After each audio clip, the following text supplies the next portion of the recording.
بسم اللہ الرحمن الرحیم۔ وظائف کا جہاں کے معزز اور پیارے ناظرین، السلام علیکم۔ ناظرین، ہم امید کرتے ہیں کہ آپ خیریت سے ہوں گے اور دعا ہے کہ رب خالق کائنات، رب ذوالجلال آپ سب کو اپنے حفظ و امان میں رکھے۔ پیارے ناظرین، آج ہم جادو کا ظہور کیسے ہوا اس کے بارے میں بات کریں گے۔ اس کے علاوہ نبی کریم صلی اللہ علیہ وآلہ وسلم کا فرمان عالی شان جادو کے بارے میں کیا ہے، اور قرآن مجید فرقان حمید جادو کی تصدیق کیسے کرتا ہے،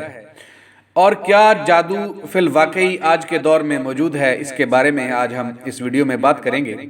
جیسا کہ پچھلی ویڈیو میں ہم نے جادو کی ابتدا اور جدید قدیم سائنس کے بارے میں بات کی، جادو کی تعریف کے حوالے سے بات کی، تو آج ہم جادو کے ظہور کے بارے میں بات کریں گے۔ ناظرین، جادو ایک ایسا خیالی طلسم ہے جس کے وجود کا اتا پتہ نکالنا بے حد مشکل امر ہے،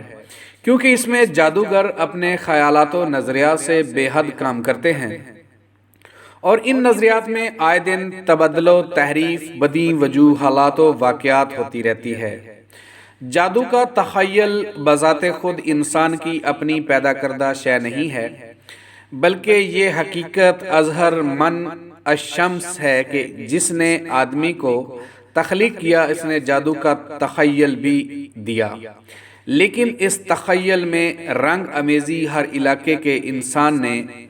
ہر دور میں اپنے اپنے مخصوص حالات کو مد نظر رکھتے ہوئے کی، اور اس طرح اس کو پروان چڑھانے میں اہم کردار ادا کیا۔ پیارے ناظرین، گفتگو کو مزید آگے بڑھانے سے پہلے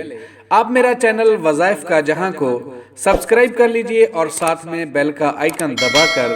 آل کا آپشن سلیکٹ کر لیجئے تاکہ فیوچر میں ہر نئی آنے والی ویڈیو کا نوٹیفیکیشن آپ کو ملتا رہے۔ پیارے ناظرین، جادو کے پروان چڑھانے میں نام نہاد مذہبی پیشواؤں کا بے حد اہم کردار ہے۔ انہوں نے لوگوں کو اپنی منشا کے مطابق ڈالنے اور ان سے کام لینے کے لیے مختلف حربے اور ذرائع اختیار کیے، اور ان حربوں اور ذرائع کو جادو سے منسوب کر کے لوگوں کے اذہان میں خوف، بے چارگی اور احساس کمتری پیدا کی، اور اس طرح ان کو اپنے سانچے میں ڈالا، اور اسی نظریہ کے تحت مختلف اقوام میں خدا مختلف رنگوں میں اجاگر ہوا۔ اس کے بارے میں ہم آپ کو مختلف مثالوں سے سمجھائیں گے اور اس کی وضاحت کریں گے۔ جیسا کہ کانگو کے لوگوں کے نزدیک زاکو مبا نامی خدا نے جادو سمیت ہر شے کو جنم دیا۔ چونکہ جادو مقدس اور معکوف الفطرت شے ہے، لہذا خدا کے سوا کوئی اسے نہیں کر سکتا، جبکہ بعض قبائل کے نزدیک زمبی نامی خدا نے انسان کے آباء و اجداد کو جادو سکھایا تاکہ وہ سحری عملیات کے عامل بن کر دوسروں پر اپنے جادو کے زور پر نہ صرف رعب و دبدبہ قائم کر سکیں بلکہ اپنے زیر نگیں بھی بنا سکیں۔ اسی طرح جنوبی نائجیریا کے لوگوں کے نزدیک سفلی علم تو رب الفلق نے ایجاد کیا ہے، اور علوی علم مادر گیتی کی ایجاد ہے۔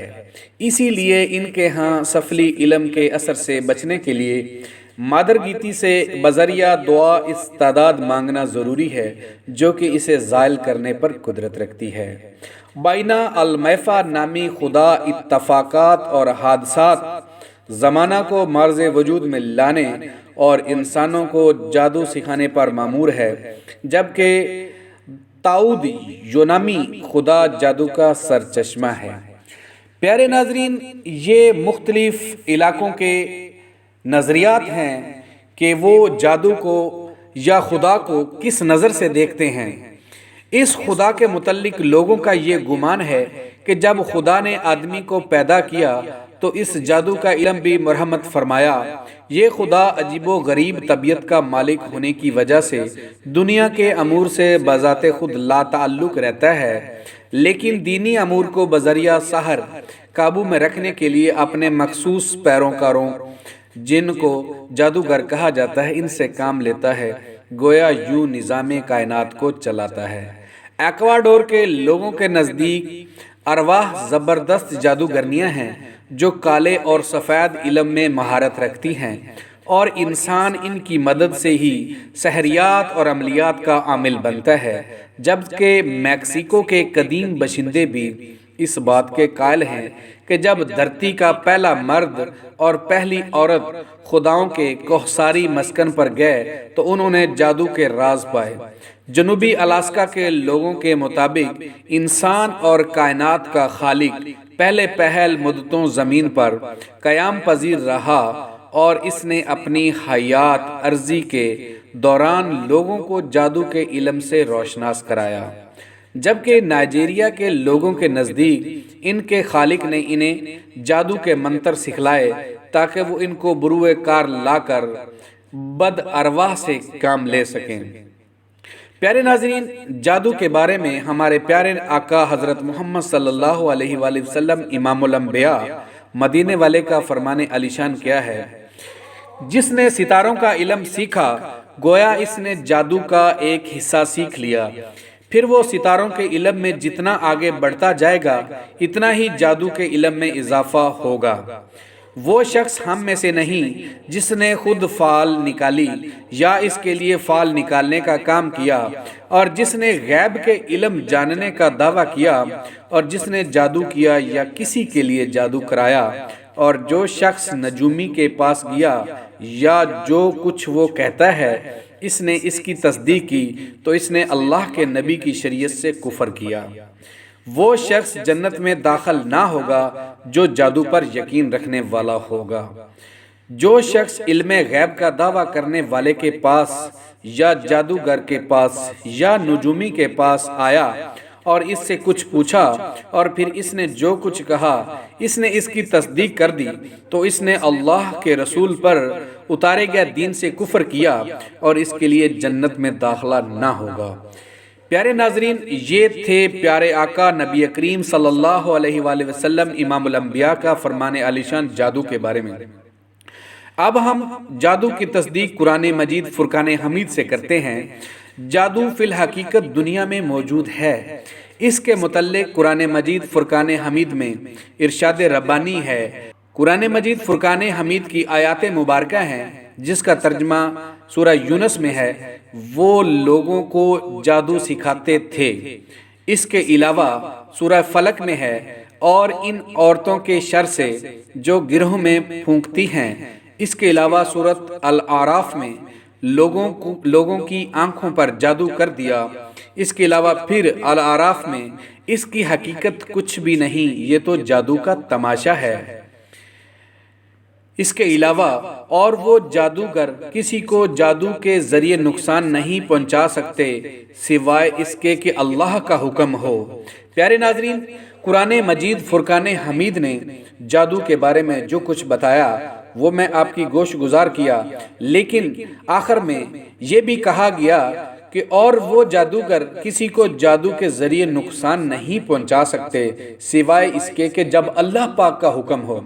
جب اللہ پاک جل شانہ کا حکم ہوگا تبھی جادو نقصان پہنچائے گا، ادروائز وہ کچھ بھی نہیں کر سکتا۔ اس کے بعد پیارے ناظرین یہ جاننے کی کوشش کرتے ہیں کہ کیا جادو فی الواقعی موجود ہے؟ امام مارزی رحمت اللہ علیہ فرماتے ہیں جادو ثابت اور فی الواقع موجود ہے، اور جس پر جادو کیا جاتا ہے اس پر اس کا اثر ہوتا ہے۔ جادو ان چیزوں میں سے ہے جن کا علم باقاعدہ طور پر سیکھا جاتا ہے، اور یہ کہ جادو کی وجہ سے جادوگر کافر ہو جاتا ہے، اور یہ کہ جادو کے ذریعے میاں بیوی کے درمیان جدائی ڈالی جا سکتی ہے۔ چنانچہ یہ ساری باتیں کسی ایسی چیز کے متعلق ہی ہو سکتی ہیں جو فی الواقع موجود ہو، اور آپ صلی اللہ علیہ وآلہ وسلم امام الانبیاء پر جادو والی حدیث میں ذکر کیا گیا ہے، تو کیا یہ سب کچھ جادو کی حقیقت کی دلیل نہیں ہے؟ اور یہ بات عقلاً بعید نہیں ہے کہ باطل سے مزین کیے کلام کو بولتے وقت یا چند چیزوں کو آپس میں ملاتے وقت یا کچھ طاقتوں کو اکٹھا کرتے وقت جن کا طریقہ کار جادوگری کو ہی معلوم ہوتا ہے، اللہ پاک جل شانہ کسی کے خلاف عادت کام کو واقع کر دے۔ پیارے ناظرین، اور یہ بات تو ہر شخص کے مشاہدے میں موجود ہے کہ کچھ چیزیں انسان کی موت کا سبب بن جاتی ہیں، مثلاً جیسا کہ زہر وغیرہ، اگر کوئی انسان زہر کھا لے تو اس کی موت ہو سکتی ہے، اور کچھ چیزیں انسان کو بیمار کر دیتی ہیں اور کچھ چیزیں انسان کو تندرست کر دیتی ہیں۔ اس طرح کا مشاہدہ کرنے والا آدمی اس بات کو بھی عقلاً بعید نہیں سمجھتا کہ جادوگر کو ایسی چیزوں کا علم جو موت کا سبب بنتی ہوں، یا اسے ایسا کلام معلوم ہو جو تباہ کن ثابت ہو، یا میاں بیوی کے درمیان جدائی ڈال دے، یا لوگوں کو آپس میں لڑائی جھگڑے پر مجبور کر دے، یا لوگوں کے درمیان نقصان کا سبب بن جائے۔ جادو جاڑ پھونک اور گرہیں لگانے کا نام ہے جس سے دل و جان پر اثر ہوتا ہے، جو بیماری کی شکل میں یا موت کی شکل میں یا میاں بیوی کے درمیان جدائی کی شکل میں یا لوگوں کے آپس میں لڑائی جھگڑے کی شکل میں یا لوگوں کے آپس میں نقصان کی شکل میں نمودار ہوتا ہے، اور یہ فی الواقعی موجود ہے، اور اس کی کئی اقسام ہیں۔ علامہ ابن قیم رحمۃ اللہ علیہ کے مطابق جادو اثر انداز ہوتا ہے اور واقعتاً موجود ہے۔ علامہ امام نودی رحمۃ اللہ علیہ کے مطابق جادو حقیقتاً موجود ہے، اور کتاب و سنت سے بھی یہ بات ثابت ہے۔ امام قرطبی رحمۃ اللہ علیہ کے مطابق جادو کا علم مختلف زمانوں میں منتشر رہا ہے اور لوگ اس کے بارے میں گفتگو کرتے رہے ہیں۔ یہ کوئی نئی بات نہیں، اور صحابہ کرام اور تابعین کرام میں سے کسی ایک سے بھی اس کا انکار ثابت نہیں ہے۔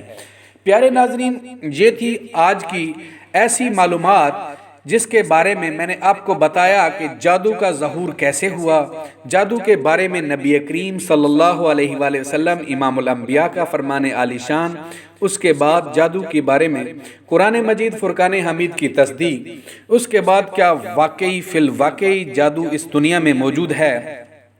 تو پیارے ناظرین،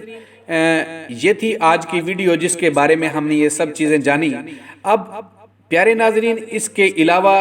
اگلی ویڈیو میں ہم جادو اور مذہب کا تقابلی جائزہ لیں گے کہ مذہب کے حوالے سے جادو کیا ہے، جادو انسان کی فطرت ثانیہ کیسے ہے، جادو کی ابتدا گری کیسے ہوئی، اس کے علاوہ اور